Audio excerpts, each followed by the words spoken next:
gosh, all the stuff that you were saying, it just, especially when you're talking about the musical line, it really brought back to me at Queens College, we very heavy on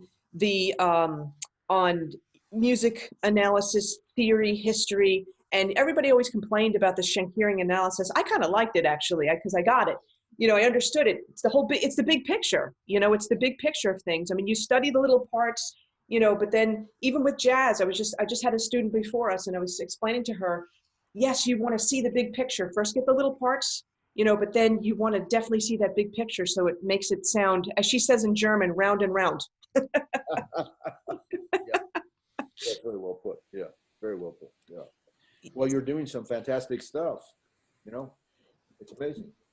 No, thank you. And this really was just phenomenal. And just some of the stuff really reminded me of a lot of things that I need to remind myself of as we're always working on our sound. We're always working on our technique. And I honestly will say, when I got the handies and I put it on, I was like, oh my God, really? Just the wow, my Great. God.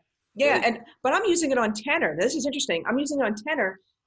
I like to hold, for me, this is another thing people don't realize too. And I know this as a brass player, you have to match the angle of your jaw.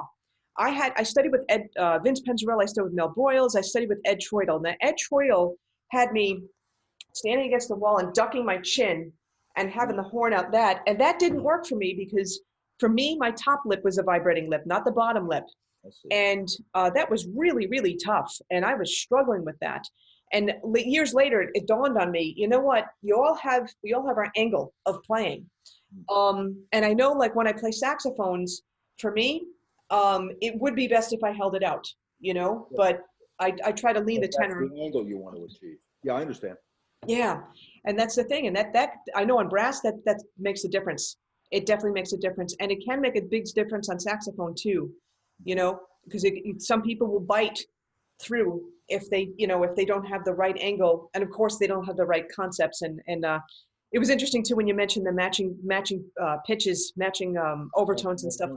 Yeah. Yeah. It was introduced to me it's big because it was introduced to me also as a way of opening up your sound, because just using a bis fingering instead of it sounding so thin, really just hearing how the harmonic fingering, how it just like uses up the whole horn and all the overtones, and then trying to get that total concept back into the bis fingering as well.